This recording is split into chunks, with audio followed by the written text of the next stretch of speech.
Dia dit, agus fáilte di terraincogweirdos macarjas. Hello and welcome to Terraincogweirdo, my friends. Today we're going to go into that deep dive of Pot Spring Mansion as previously promised.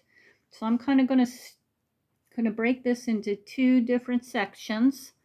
The first section I'm going to read 2 chapters from the book Pot Spring, A History of the Land, the Pot Spring House, and the Surrounding Community, located in Timonium, Maryland, 1705 to 2008, by Ann Blanton Fische. Mrs. Fische was a wonderful neighbor. She was somebody I knew well and loved her very much.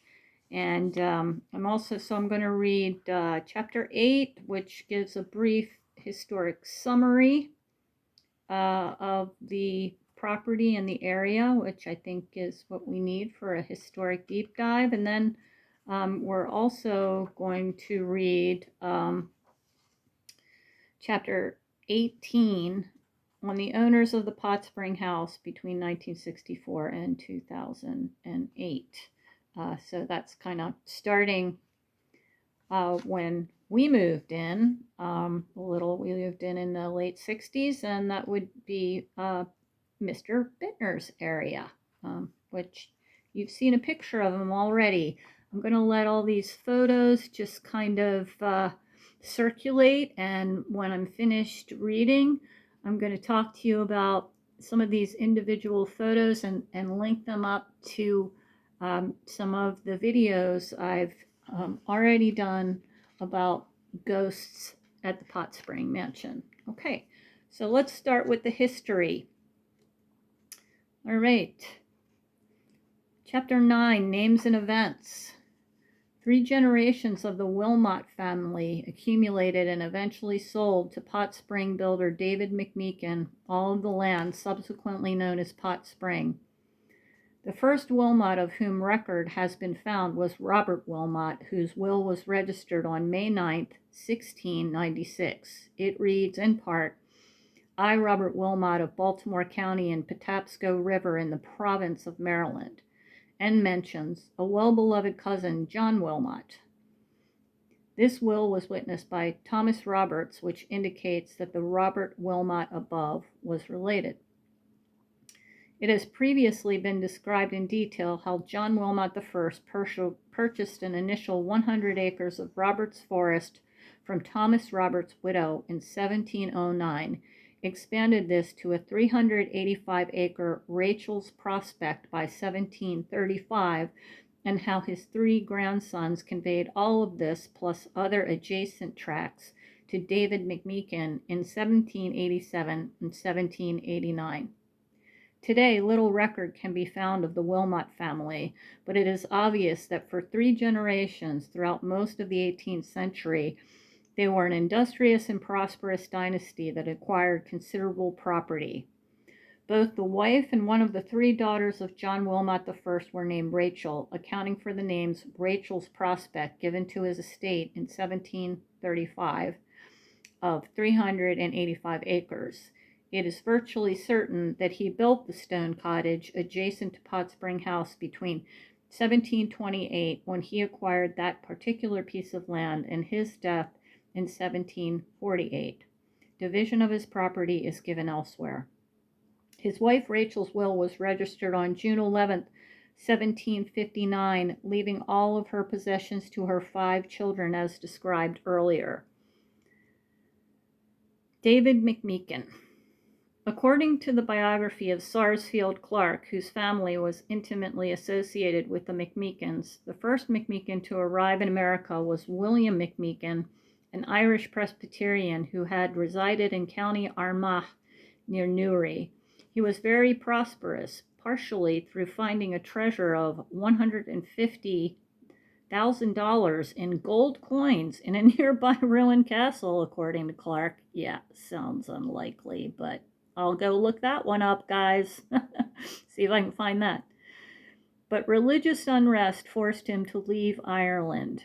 He spent 2 years in England, then led a group of 60 refugees to America, where they landed in 1720 in Delaware Bay. Shortly thereafter, he apparently moved to the south branch of the Potomac River in western Maryland, where a son, William, was born in 1724. This son married and had two sons, James and David. His first wife died, and in 1769 he married Sidney Johnson, who was born in 1744, also on the south branch of the Potomac. This same William McMeekin apparently made several trips to the area of present Wheeling, West Virginia in the Ohio Valley. The first in 1769 or 1770 was reportedly with George Washington. In 1771, he returned to the area with his son James, established claim, and moved his family there permanently.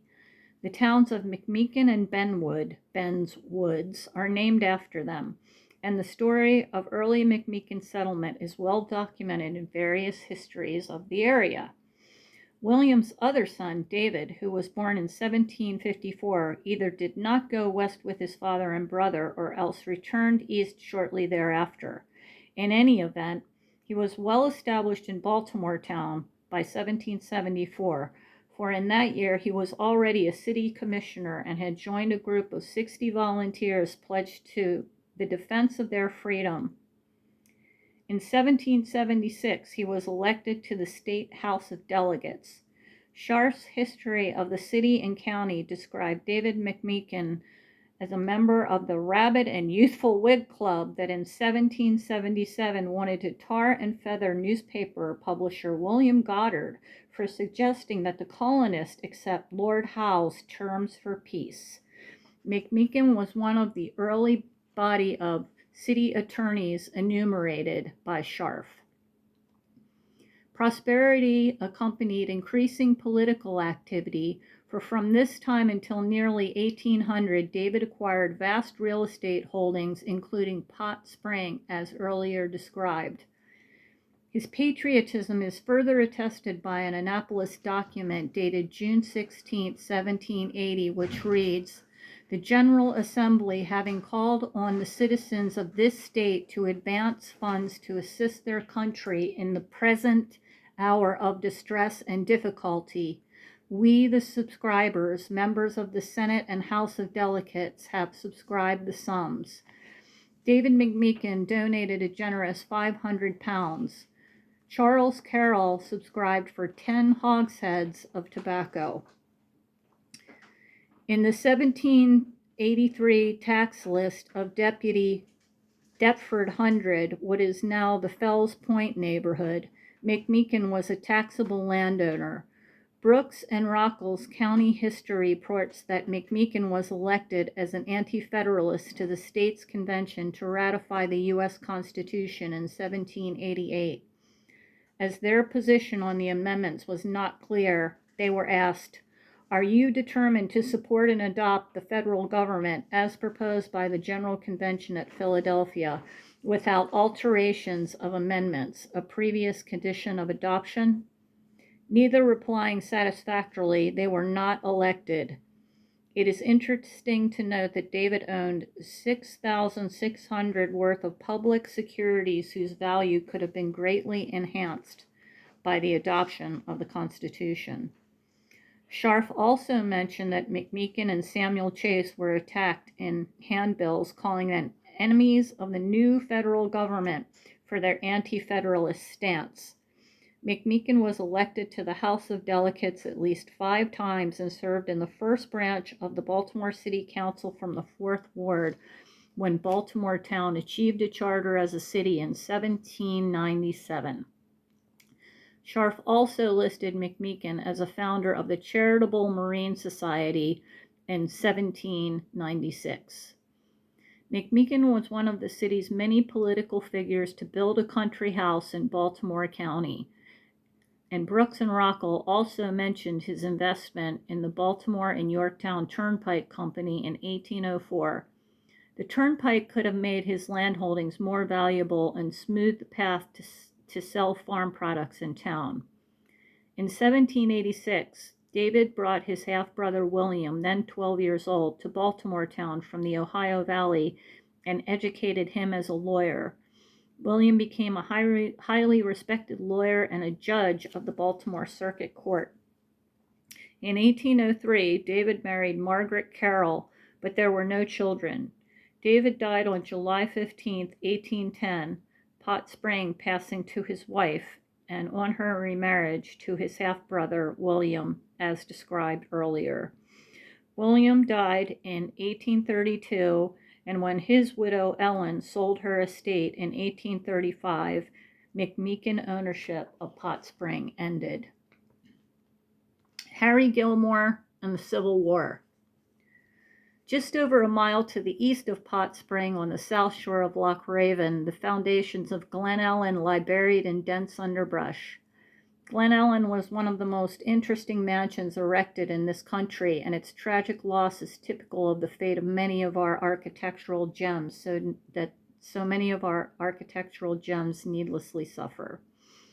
Robert Gilmore, third American generation of a wealthy family of importers, served as United States attaché in France. In 1830, Sir Walter Scott entertained Gilmore at Abbotsford, his Gothic manor house. Gilmore was thoroughly enchanted by Abbotsford. He returned to the States, married Ellen Ward, and acquired a 2,000-acre tract of land along the Gunpowder from the Ridgeleys.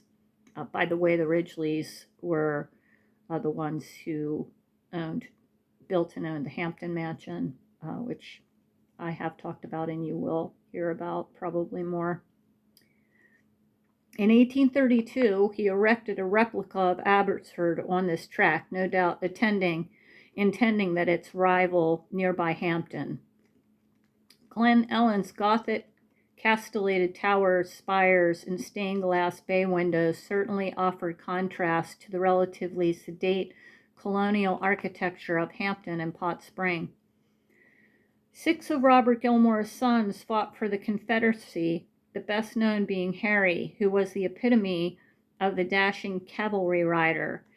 His daring excursions throughout the border states across the very fields of Hampton, Pot Spring, and Glen Ellen are recorded in his memoirs, 4 Years in the Saddle. Captured in September of 1862, he was exchanged and went on to lead the first Confederate troops into Gettysburg, serving as a provost marshal there on July 1st and 2nd in 1863.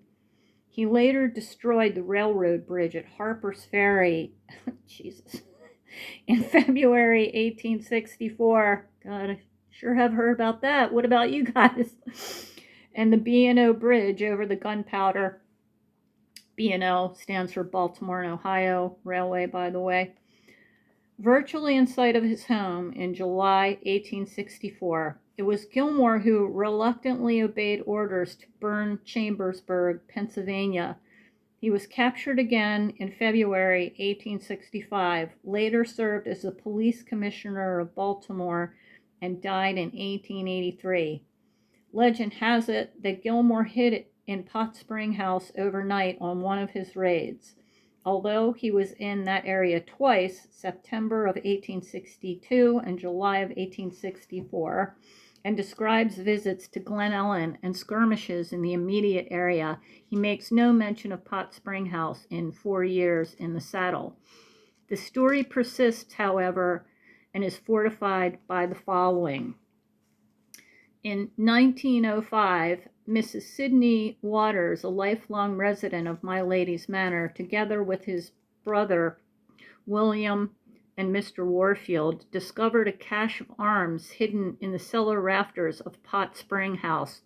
By the way, Cogweirdos, Mr. Bitner showed me where the guns were found in the rafters down in the basement.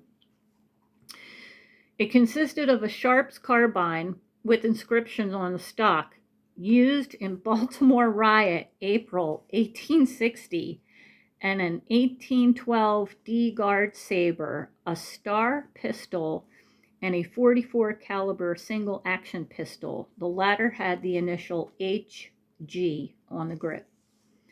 Mrs. Elijah F. Kelly, who was Elizabeth S. Cocky Talbert, who was Elizabeth S. Cocky Talbot, one of the 5 children of Joshua F. C. Talbot, recalls Civil War events at Pot Spring in the December 6, 1930 issue of the Jeffersonian. She was present when federal troops called the Negro slaves in from the fields and freed them, mustering in and arming those fit for military service on the spot. Holy cow, that must have been amazing. Sorry, that was my aside. She also recalls that a handsome young Southern officer was concealed over the weekend at Pot Spring and that he wrote in her album. Could this have been their neighbor, Harry Gilmore? Well, you know, guys, the pistol did have HG on the grip. She describes the house as 3 stories, stone cemented over with tall pillars and a double-deck portico. It had the rear 2-story kitchen and servants' wings. There were 7 large rooms on the first floor, 4 spacious bedrooms on the second, and 3 smaller on the third. Those are where, by the way, Betsy stayed in one of those 3 rooms on the small rooms on the third floor. 3 rooms on the ground floor of the rear of the wing and 3 servants' rooms on the second floor. I just want to clarify that I think I called the attic level the 4th floor, and I guess I was counting the basement, but if you go from the ground floor up in Cogweirdos, the attic level was the 3rd floor. Okay. Warfield and the Duchess of Windsor. Yes, indeed, my friends.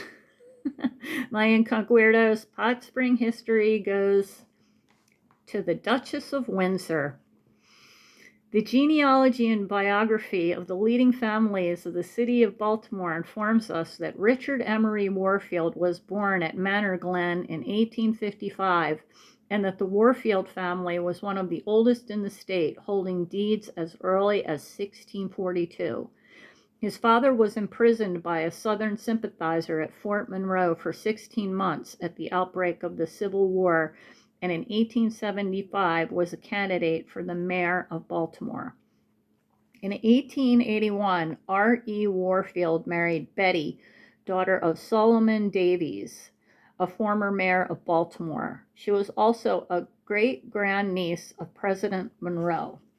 Pot Spring House, his home at Timonium, is described as one of the finest country places in the state, commanding a fine view of the surrounding territory. Here, hospitality reigns supreme, the many friends of the family being sure to find a hearty welcome. He was the uncle of Wallace Warfield, whose love affair with Edward VIII became one of the most famed in history and led to his abdication of the throne of England and the exile as the Duke of Windsor. In her memoirs, The Heart Has Its Reasons, the Duchess of Windsor nostalgically recalls her summers at Pot Spring. My 3 Warfield uncles all had farms in Baltimore and Harford counties, all within fairly close range of one another. My Uncle Saul's at a place called Manor Glen on My Lady's Manor. My Uncle Harry's and my Uncle Emery's in easy view of each other at Timonium, a suburb of Baltimore. Of the 3, the one I remember best, perhaps because I spent many summers there, was Uncle Emery's place, Pot Spring House, to which he and his family repaired each year when the warm weather came. The house itself was a lovely old structure surrounded by spacious verandas and graced in the front by a balcony supported by tall yellow columns. In the evenings, after I had gone to bed and my Aunt Betty had turned down the oil lamps, there would rise to me from the veranda, above the sound of the crickets, her voice and my uncle's in earnest discussion of affairs and morals. Affairs and morals. Oh boy, say no more. Okay. The Duchess noted that her Aunt Betty carried out a family tradition from years back when President James Monroe made a family ceremony of morning prayer. The servants were summoned from the kitchen to stand in the living room with the family while Aunt Betty read a chapter from the Bible and to kneel with us while Uncle Emery led the prayer. Another mention of the family was recorded in Baltimore County Union on September 14, 1910. Mrs. Emery Warfield of Pot Spring Farm, Timonium, will hold a cake sale and afternoon tea in her home next Saturday afternoon from 2 to 7 o'clock. The proceeds will be devoted to a fund for the Methodist Episcopal Church at Timonium, which was just up the street from us. Okay. Stettinius, or Stettinius, not sure how it's pronounced. William Carrington Stettinius purchased Pot Spring in 1935. He had served in World War I and was wounded at Argonne. In 1921, he married Asa C. Ridgely. They were socially prominent and were members of a number of hunt clubs. Mr. Stettinius was associated with several brokerage firms, including that of Mr. Lanham, owner of the nearby Long Crandon, now located on the Stella Maris property. Stella Maris is an orphanage north of Hot Spring Mansion. He served as chairman of the Maryland Advisory Committee on Public Works. Following his death in 1937, his wife and 4 daughters continued residence at Pot Spring until 1952. William was the brother of Edward R. Stettinius, or Stettinius. Sorry if I'm pronouncing it wrong and it's driving you crazy. Secretary of State in the Roosevelt administration. Edward's initials may be seen in the concrete steps where the West Wing basement adjoins the main basement. Mr. Bitner showed this to me. He undoubtedly put them there himself during the extensive improvements undertaken in 1935, which included 1. Removal of the second floor portico.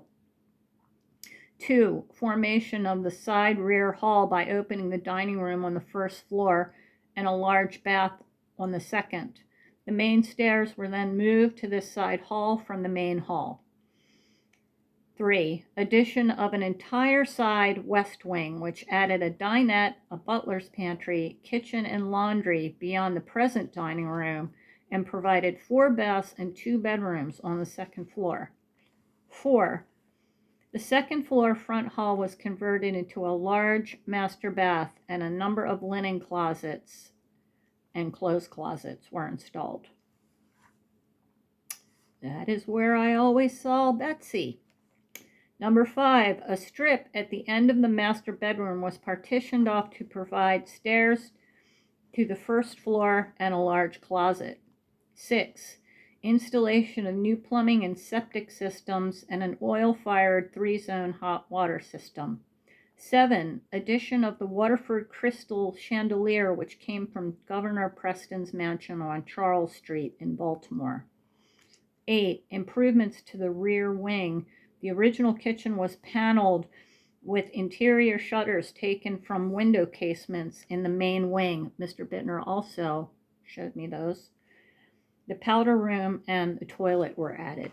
9, the front driveway was rerouted to the rear and chestnut trees planted along it. Indeed, there were chestnuts all over the place on that property, and one of my stories involves one of those chestnut trees. 10, decorative wrought iron added in front to form patio and balcony. 11, slate roof and other improvements. All of this was done in excellent taste and with the very best of materials and workmanship. The corporate history of the Palmer and Lambden architectural firm lists a project in 1936 for William C. Stettinius at Pot Spring Farm, Delaney Valley, wherein William D. Lambden was the head architect. I actually know William D. Lambden's son. Bruce Lambden was a good friend of my brother Larry.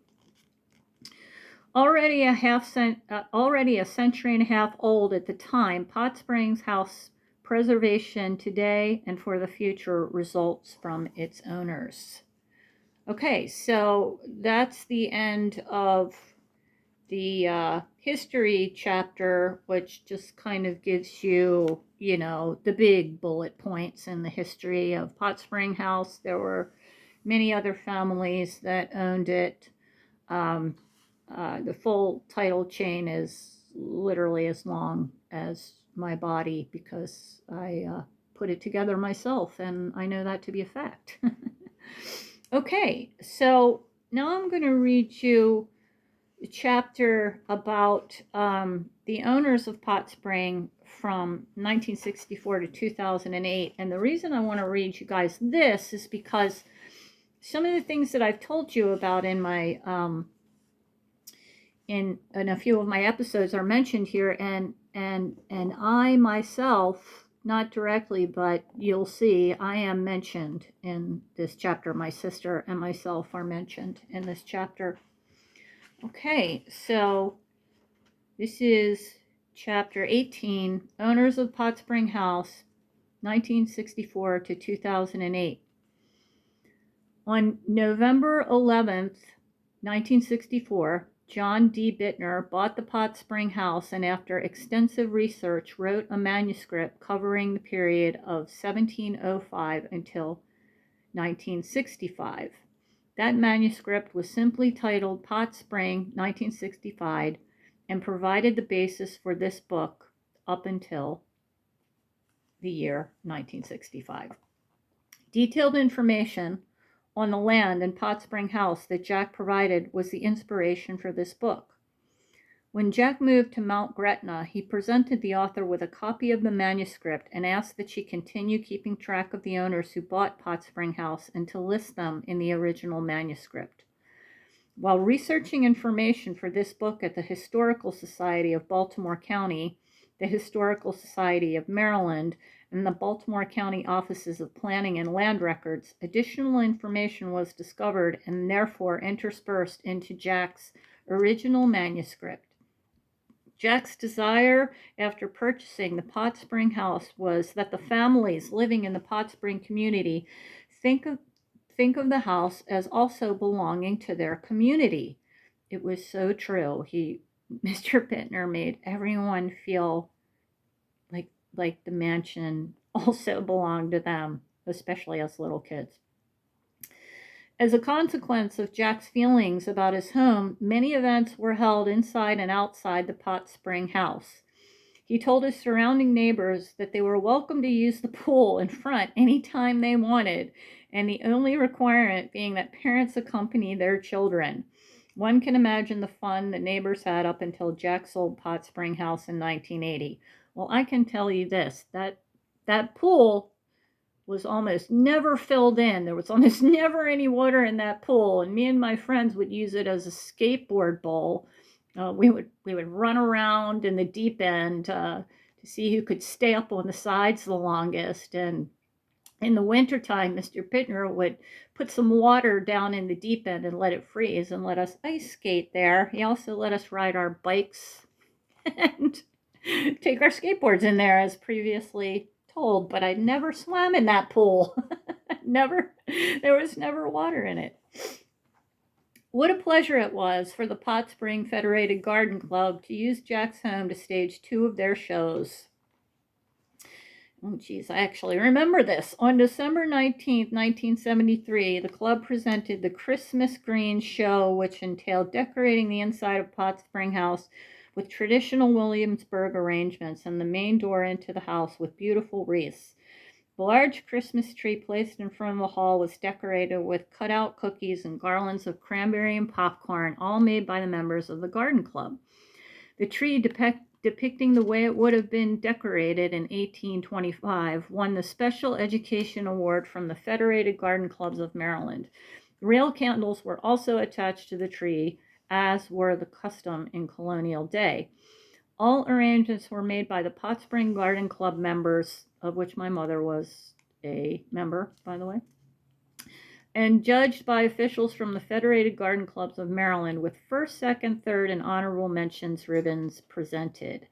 After the judging, the show was open to the public to view, with refreshments being served. On May 18th, 1979, the Garden Club once again used Pot Spring House as the background for staging a show called Weddings of Yesteryear, using the same format as in the 1973 Christmas show. Jack was always pleased when asked if the shows could be staged in his home. What made these times so special was Jack going to the library of his house to play the old Wurlitzer carousel organ for all to hear. As one guest said at the Christmas Green show, "This is wonderful and so special at this time of year." Everyone agreed that these were special times to be recalled later as wonderful memories that took place in what we called our historic house in the Pot Spring community. And man, do I remember that Wurlitzer. Holy cow, it was amazing. Wurlitzers are they were put in the middle of carousels, and they have like, they're kind of like player pianos, and they had scrolls that you would insert. Mr. Bitner showed me all of his scrolls, and they could play all different kinds of music. He would crank it up for the kids whenever we asked, but always at Christmas. Every 4th of July, neighbors were invited to assemble on the front lawn of the house and watch the fireworks. Beautiful displays could be viewed to the east from the Luskin store on top of the hill in Towson by Lochraven Boulevard, from the stadium at 33rd Street, directly ahead of the house, and just a few miles to the west, quite a show from the Pinewood School area was also visible. Many folks would bring snacks, and sometimes homemade ice cream was churned right on the front balcony of the house by one of the neighbors. Needless to say, many neighbors would linger afterward for fireworks and visit while the children would play games out on the lawn. I remember this very well. We would have barbecue down at our house, and then all of us, our family, and our cousins and aunts and uncles would troop up the hill, and we would sit out there on the 5-acre field between the Bitner's house, the mansion, and the Kleins. We would watch fireworks. It was amazing. Another favorite was the summer picnic that was held by the neighbors on the Bitners and Kleins' front lawn. Okay, so that's what I was talking about. The Bitners and the Kleins, like, they landlocked this huge 5-acre field. So it was right behind my house, and I was so lucky in that respect. So there was this huge block of land in the middle of our neighborhood that could never be developed, and all the kids in the neighborhood were allowed to play on this huge expanse of grass at any time we wanted to. Another favorite was a summer picnic that was held by the neighbors on the Bitners and Kleins' front lawn. Those neighbors that lived close by would bring their charcoal grills, and men would cook hot dogs and hamburgers. Let me assure you that the women also cooked the hot dogs and hamburgers. The ladies would make salads and desserts.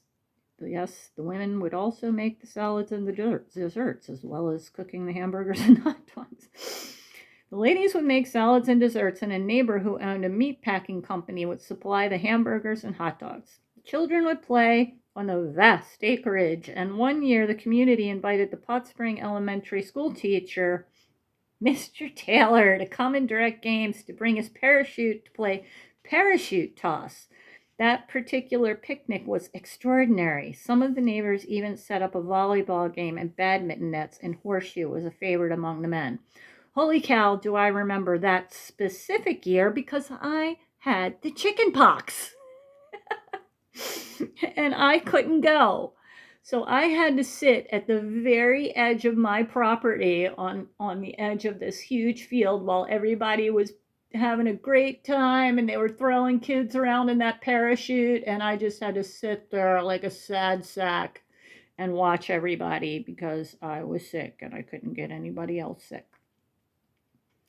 One might imagine that Halloween would be a favorite time for children to visit an old, large, rambling house, and the Bitner son and daughter would make certain that it was well worth a visit.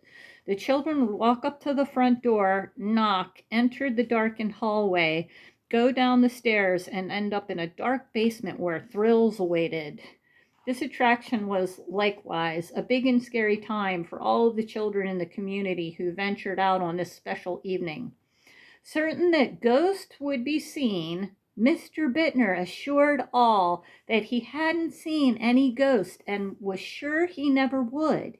He was told about the little old lady who sits in a hall upstairs, but the only ghost-like noises come from the wind whistling in the 8 fireplaces.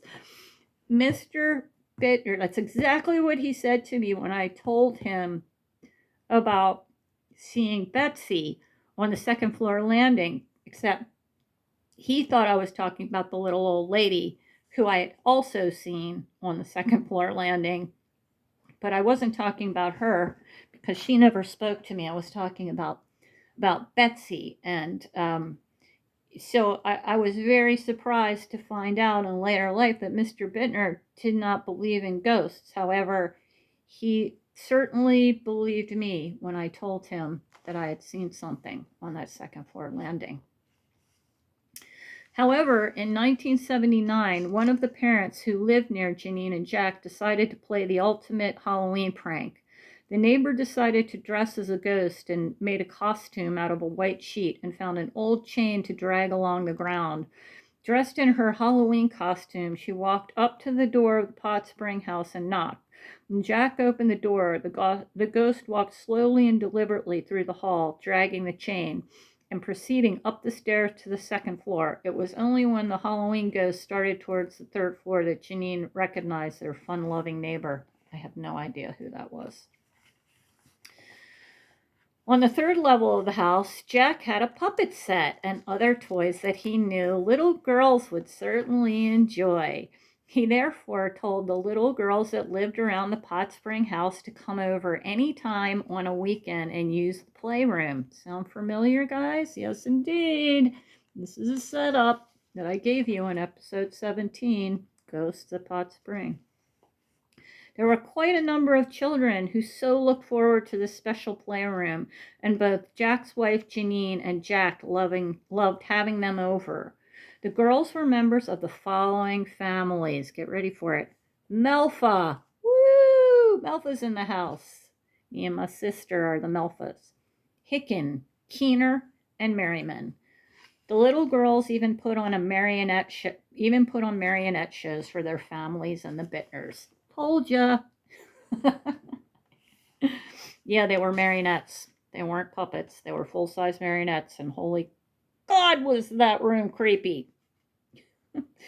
Actually, that was the only room in the mansion that felt creepy to me. Jack really made it happen like he stated. He wanted the neighbors at Pot Spring community to enjoy using his home since he felt that it belonged to the neighborhood. The author feels all the events that transpired in the house made Jack happy, but would have to say the best was when Dr. and Mrs. Hicken and their daughter Lisa asked if they could hold Lisa's wedding reception there in June of 1978. The Bitners were delighted, and it was a grand affair. Some of the garden club members made flower arrangements, so it was really a community event. Edwin F. Hale, an attorney and owner of Port East Transfer, Inc., a trucking company, took possession of Pot Spring House in 1980 after taking title in 1979 and carried out extensive improvements inside and out. His improvements included sanding the floors, replastering walls, painting, and adding new wallpaper. Many layers of old wallpaper were removed, revealing cracks and lumps in the plaster. Mrs. Hale stated that she had retained some of the lumps and bumps, which add to the character of the old buildings. The Hales had to remove a family of raccoons that inhabited the space between the second floor ceiling and the flooring of the third floor. A wedding cake chandelier in the center hall that had been installed in 1936 was also restored. Craftsmen repaired the outside of the house, which was rusticated finish discussed in the earlier chapters. Stucco that covers the entire house was applied over the stone walls and indented to look like large limestone blocks. Renovations to the 6-room cottage that sits behind the Pot Spring house were also included in the renovation. Some of the planned renovations could not be completed before the Hales sold the house. Yeah, I think I may have mentioned earlier that the Hales were friends of my brothers, and they're the people that I talked to and got a couple corroborating ghost stories from, which I will tell you about in a bit. Robert Wilson purchased the property from Edwin Hale on February 10th, 1986, and during his ownership of the house, he completed all renovations of the third floor and remaining changes in the Pot Spring cottage. After 4 years, the house was sold to Lee Warner, who resides in Pot Spring House today.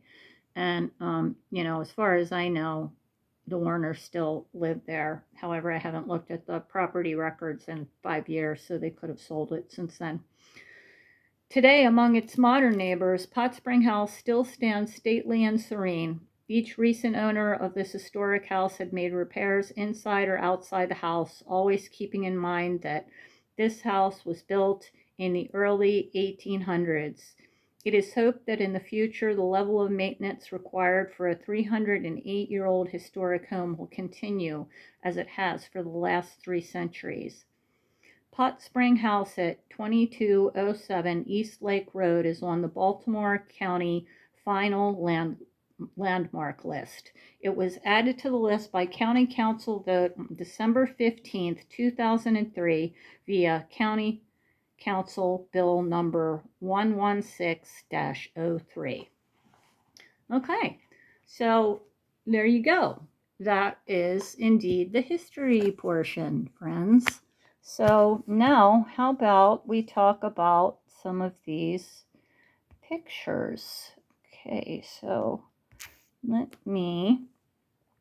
right.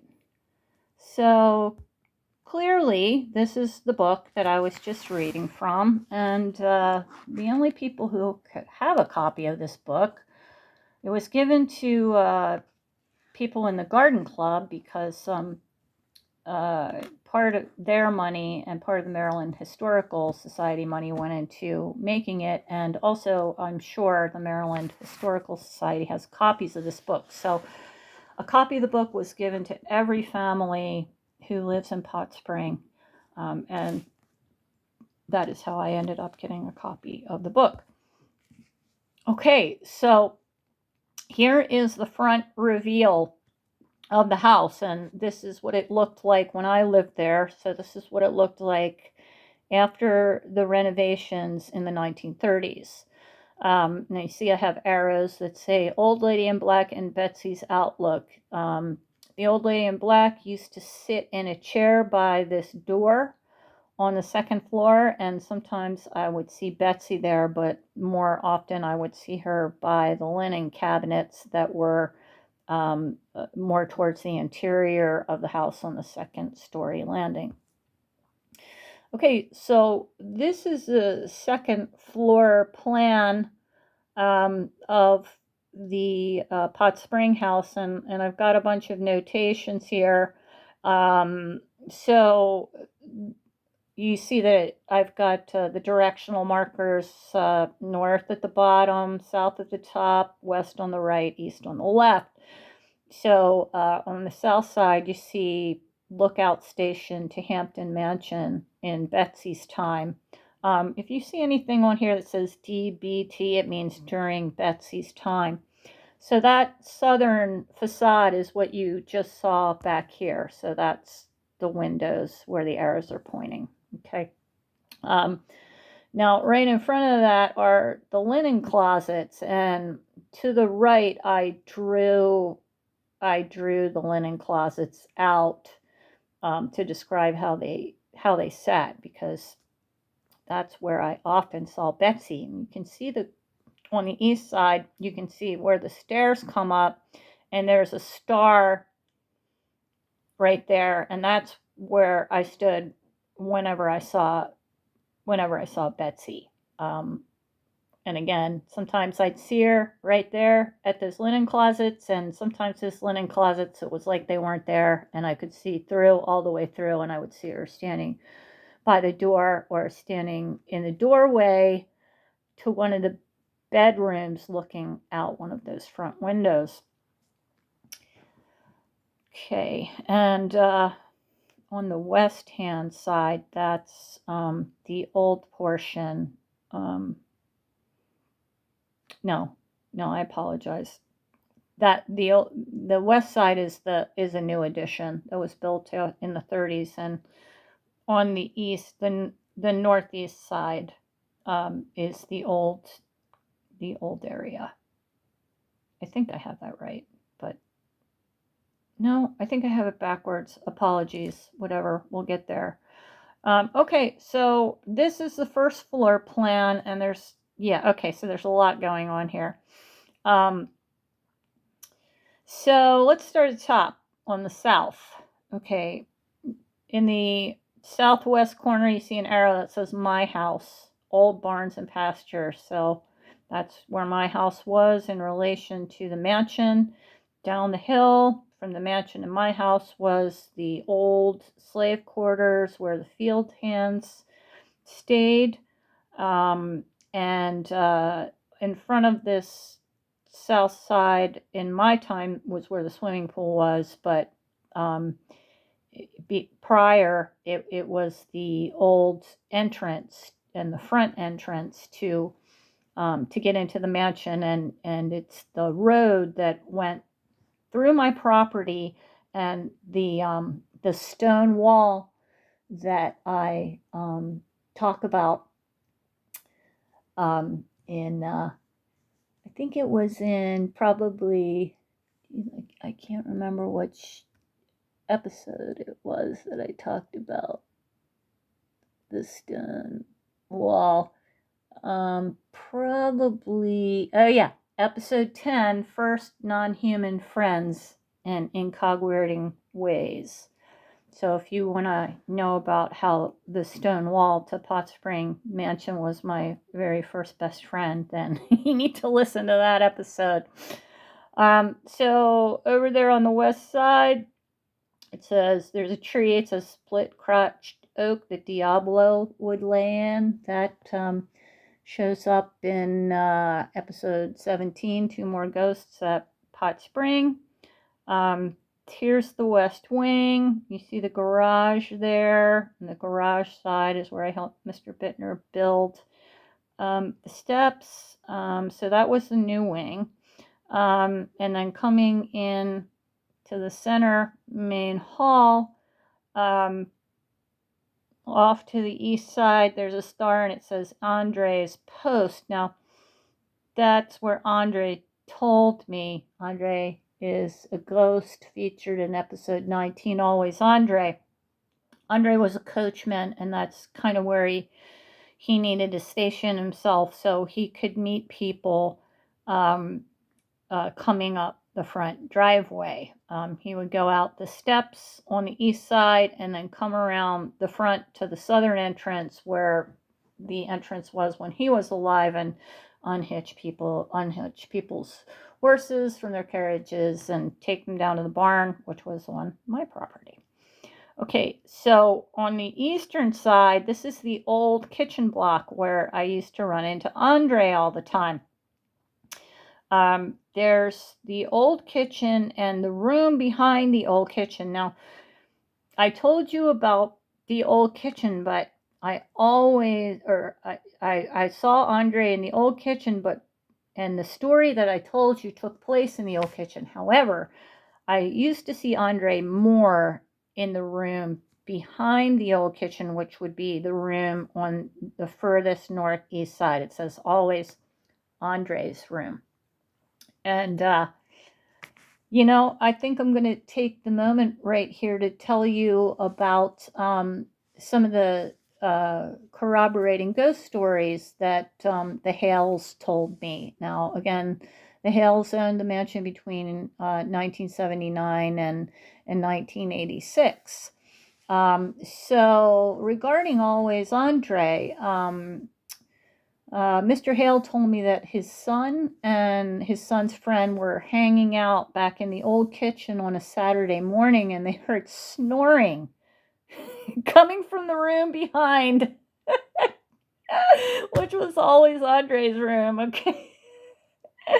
And they got up and went back into the room, they had nothing in the room at the time. There was no furniture or anything in there. And they went back in the room, and as soon as they got back into that room, the sound stopped.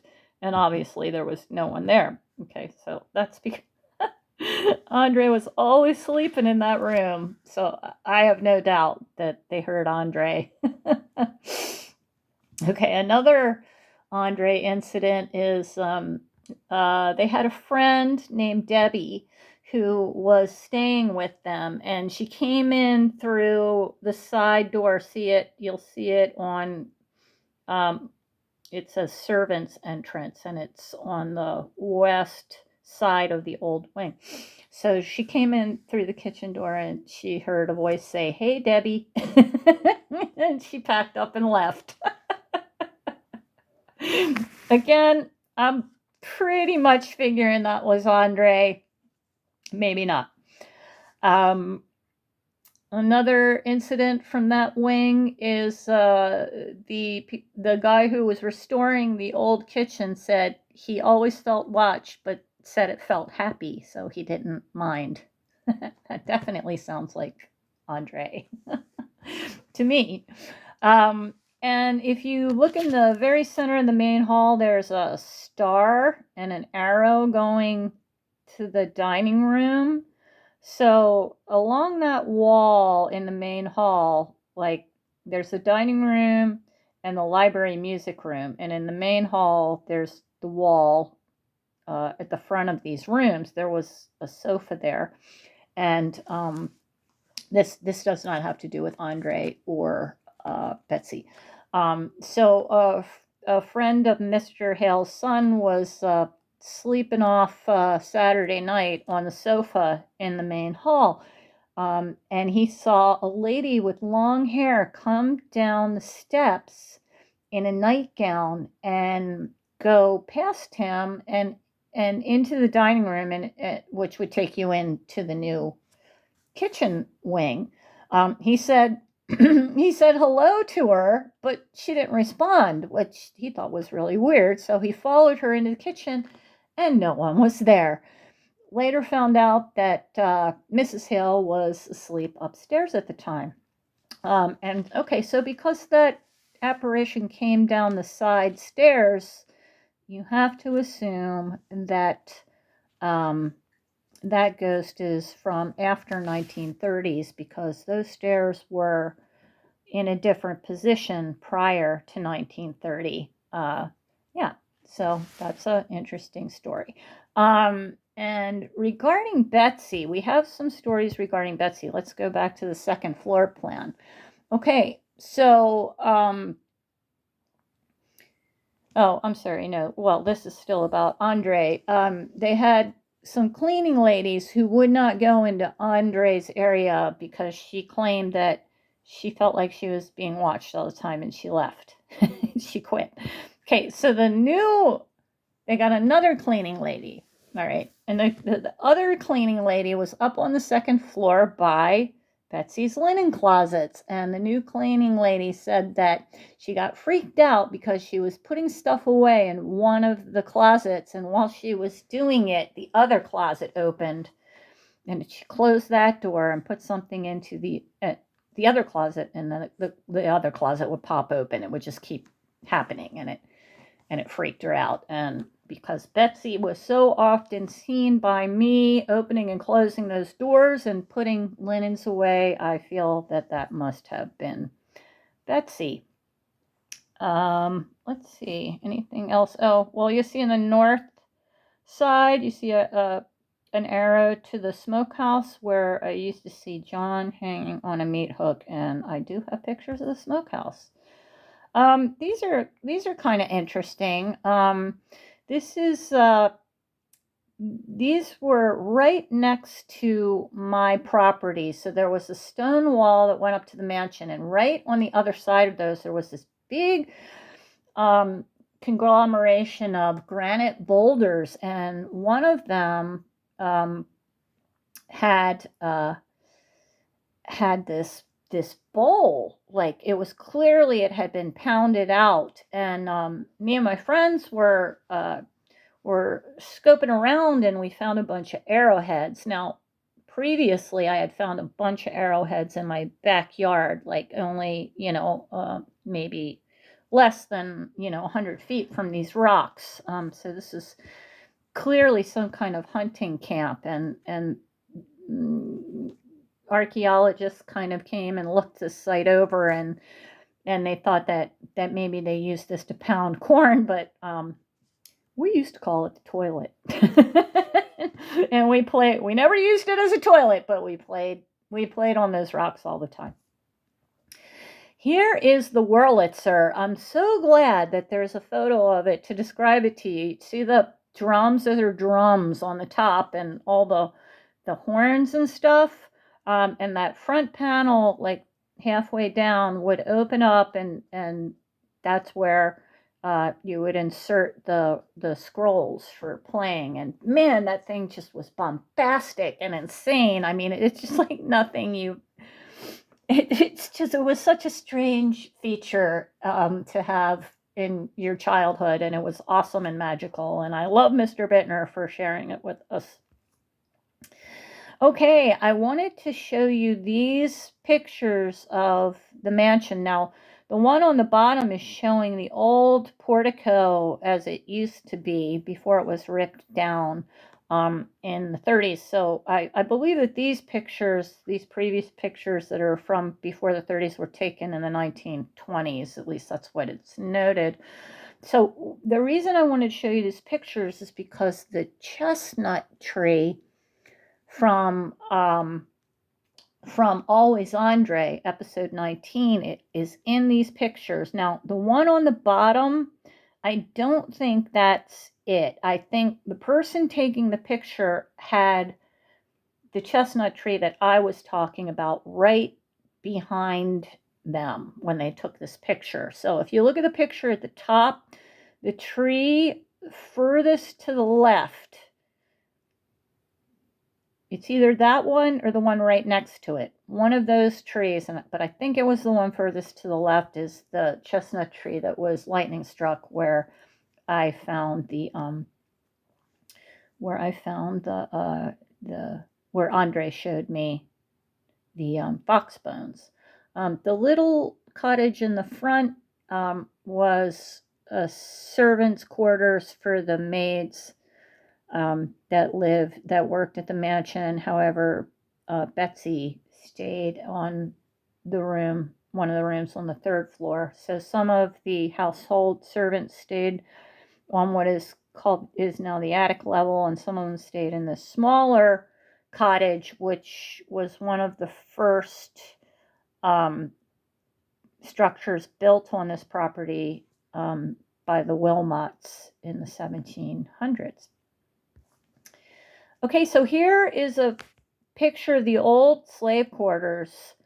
And in the very background, on the ridge above it, you can see the mansion. So this is where all the field hands lived, and my house would have been to the left of this and slightly up the hill. All right, this is exciting. So the upper picture was taken in the 1920s, and this is a picture of the original road that led to the mansion. And so this is what eventually would have been my property where I grew up. And because it's snowing, you can't see the stone wall, but it lies on either side of this plowed stretch. And my house would have been was eventually built directly to the right of where this picture was taken. On the bottom, there's the smokehouse. I have a much better picture of it coming up, but there it is, where I used to see John hanging from a meat hook. Here's two more pictures of the road. Now, the one on the top is looking towards Pot Spring Road, and that one was taken in the 20s, and you can barely, my house then would be directly to your left. However, it's not there in the 20s. And, the stone wall is covered by snow. Now, the one on the bottom now you can really see the stone wall. And the people who bought the house from us cleared it all out, because when we lived there, it was all overgrown. And that whole area belonged to me. Nobody else went up there except me and my friends. This very upsetting picture. This was this chain was embedded in a tree in front of the old slave quarters. André showed me this chain. I asked him what it was for, and he said nothing good. And so I left it there. And we can all use our imaginations to figure out what sorry things happened there and with that chain. Okay, speaking of John, here is a photograph of the cow fields that existed right where my house stands now. And where the person taking this photograph was standing is almost exactly on the spot where the spring came out and where I did my scrying and saw John dead, being killed on that very spot in an accident with hitching up 2 oxen. So that episode is Scrying and Crying, episode 16. And you can kind of, through the trees in the back, you can kind of see the mansion up there on the hill. Okay, so I just wanted to show you this because these are just 2 different pictures of the facade. The one on the top is what it looked like when the Duchess of Windsor was a child and spending her bucolic summers there with her Uncle Emery.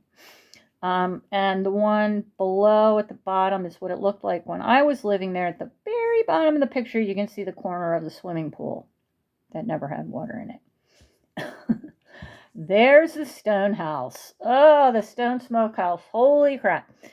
I mean, just looking at it like gives me a panic attack. That door used to always be open, and like every time I walked by the door, André was hanging on the wall directly across from the door. Ugh. Second floor plan. First floor plan, we've already been through this.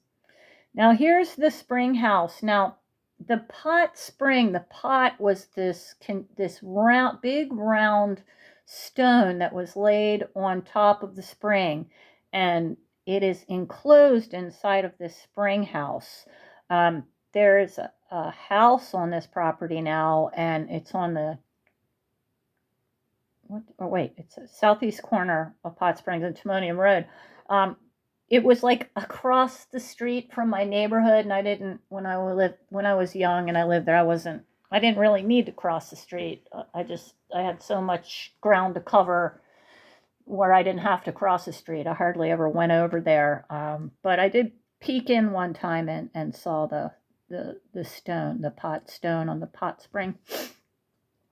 Now this is an interesting photo, especially for people from Baltimore, because this is looking east towards Loch Raven before it was flooded, or it's looking towards the Gunpowder River before it was flooded to create Loch Raven Reservoir. And I just think it's really interesting because so few people living today know what that looked like before the area was flooded. There was a valley down there in a town called Jehoshaphat. The Valley of Jehoshaphat was flooded to make the Loch Raven Reservoir. And interestingly enough, in my file on the Pot Spring Mansion, I found something I printed out from Project Blue Book about a UFO sighting over the Loch Raven Bridge in 1952. That's just a little side note for you. Now, another photo of the mansion, and I wanted to show you this photo because Mr. Bitner drug me out to this spot one day. I was like his little unofficial helper, and I was always helping him fix things and running and getting him things, and then every once in a while he would show things to me. And so he took me out to this spot one day, and he produced this picture from his jacket, and the picture was taken from precisely this spot, and it showed these 2 people in a horse-drawn carriage in front of the mansion on the old driveway. And he showed it to me and he goes, do you know who that is? And I'm like, no, who is that? He goes, well, that's the King of England and Wallace Warfield, the lady that he gave up the kingship for. And I was like, wow. Who would give up the kingship for a lady? And he laughed at me and he said, well, I guess the former King Edward. And I was like, well, why were they here? And then he explained to me that Wallace Simpson's uncle owned the mansion, as I just read to you in the Pot Spring book. So that's always a fun memory. You know, I wish I looked around for that photo, but I couldn't find it, and I assume that Mr. Bitner's children still have that photo. And speaking of Mr. Bitner, there he is. What a great guy. Everybody loved Mr. Bitner. He was such an awesome person. One of those people that could talk to children like they're human beings and not like lesser folk. I love you, Mr. Bitner, and this video is dedicated to you. And here we are back at the beginning. So thank you guys for being with me today on this deep dive into the Pot Spring Mansion. I sure hope you enjoyed yourself and, you know, maybe learned some history that you hadn't heard before. A lot of crazy things from the Revolutionary War to the Civil War,